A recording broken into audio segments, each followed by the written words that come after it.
Hi, so I'm 7 months into growing out my natural hair, and I've been thinking so much about whether my hair is good, whether I have good hair or attractive hair, just the way it is naturally. By the way, my neighbor has a bird and it's making really strange sounds, and so if you hear a weird sound in the background, that's what it is. um, anyway, so I was giving this a lot of thought, and I came to the conclusion that there's no such thing as good hair. Like hair is not good or bad, and so I think it's time for me to redefine for myself what that even means to have good or bad hair. So, or not even to redefine what it means to have it, but just to rethink what that even means, good hair. There's that bird. Do you hear that? Um, so here's the thing. When I was a kid, it was the 80s, and everybody was getting perms, and that was considered beautiful hair, or good hair. It was big, huge, curly hair, which for whatever reason, I guess because of where I grew up, I didn't really get that message inside of me that my big curly hair was good or attractive or beautiful or feminine, even though that's what was being portrayed. Movie stars were wearing their hair like permed and big and curly. I guess because of where I grew up, in the community where I grew up, that just wasn't, I don't know, that just wasn't, I didn't get that message, so I didn't grow up feeling good about my hair. However, my point is just that these standards are really arbitrary. So for somebody somewhere in the world that's in charge of fashion and beauty magazines, I guess, or a small group of people, probably men somewhere, just decide, oh, right now this is what's going to be attractive, and that's what you see in the magazines, and that's what's going to be on the runways, and that's what it's going to trickle down to what you see on television and the movies and all that stuff. So it's really arbitrary, and somebody just decides, or a few somebodies decide that that's what's going to be attractive, and then people either buy into that or not, right? Mostly people buy into it, and so then they suddenly want that thing. It's like, in the 90s, really thin eyebrows were in, and women were practically shaving off their eyebrows and making them like little threads. And that was true, in the, I don't know, what year was that? In the 20s were women wearing their eyebrows really thin? But then in the 80s, it was big bushy eyebrows, like Brooke Shields eyebrows. And then again, these days, the big bushy eyebrows are in. And it's gone almost to like a huge extreme of really dark, thick, what we would think of as ridiculous looking eyebrows in the 90s, we now think is, like, that's the ideal. So there's really there's nothing that's the truth of what's beautiful. It's just people get these ideas, it becomes popular, and then everybody just decides that, okay, well, that's what looks good. Like I said, in the 80s, it was, big permed hair was in, and now, for a while now, it's been, straightened, flat ironed, whatever chemical straightening, like super straight hair, is in.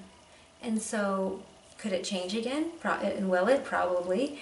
And that is the goal of the people that sell the products. Like, they want to believe that they have the answer to what's beautiful, and then we need to buy what they sell to be beautiful, instead of just knowing that we're already beautiful just the way we are, because that's the way we were made, and there can't be anything wrong with the hair that's already growing out of our head, because that is what nature gave us. So, but they don't want us to feel that way. They want us to always look to them for what's beautiful, and then buy that product or products from them that is going to give us the promise of being beautiful. So they're poor if we feel good about ourselves. They want us to feel insecure and to look outside of ourselves for that sense of feeling good about ourselves.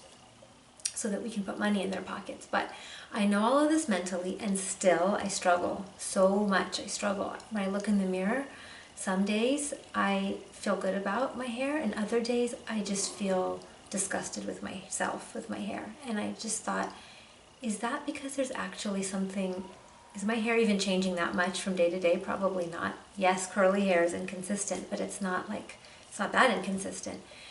It's just, I'm dealing with the messages, right, that I get from all around, probably that I've gotten all my whole life, but that I'm getting even currently of what's in style, what's in fashion, what's popular. And that is shaping and coloring my perspective. So there's actually no such thing as good or bad hair. It's hair is hair. And if we wake up tomorrow, and if we were to wake up tomorrow and all of a sudden all of the magazines and everybody that you see, you know, the celebrities, the singers, the movie stars and magazine, you know, models in magazines, if everybody was wearing their hair really curly, like naturally curly, not like straight hair that's been curled, not heat styled curls, but just like a natural texture. Can you imagine? I bet you that people with straight hair would eventually start to feel like, oh, I want that too, and they would feel insecure about their straight hair. And then the kind of more natural look would be considered beautiful. And is it because it is more beautiful than straight hair? No. But is straight hair more beautiful than naturally textured hair? No. These are just ideas that we have bought into and we torture ourselves with. So if I were to, so my strategy for my life was to try and just check all the boxes, right? Like this beauty standards. And of course nobody can ever do that, because even the standards themselves are made to be impossible to meet, because then we'd stop buying the products and paying for the services to do stuff to ourselves to be different. Excuse me. But I used to go around, up until just like a week ago, I used to go around thinking that it's my job to fix myself. Like somehow I am offending people, I am hurting people, I need to protect people from my ugliness if I don't meet those standards, that I'm doing something wrong by not trying to fix what is considered not attractive by our society, or the Eurocentric standards of beauty.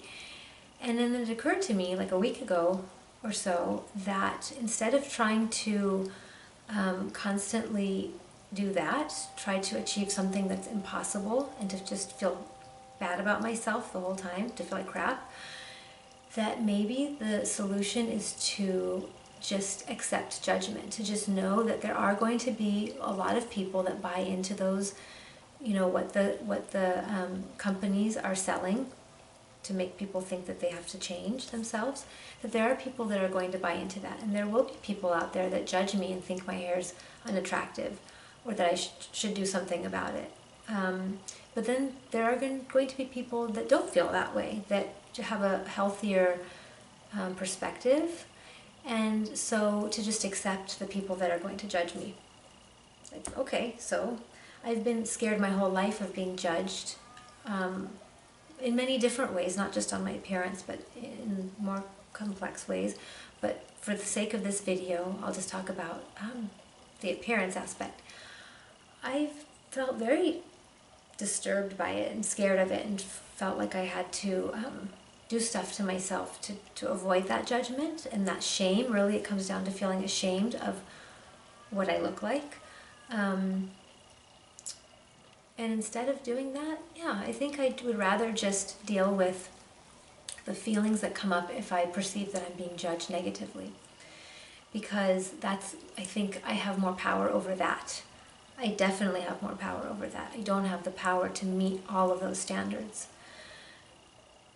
So I'm the one putting the pressure on myself, telling myself that I have to meet certain standards to be acceptable, or to be likable, or to not offend people or hurt people by my ugliness. And so I'm torturing myself. And I think it's time for that to stop. just knowing it doesn't make it happen. So this is a process, and some days are easier than others, but that's where I am, month 7 of my hair journey, going natural. And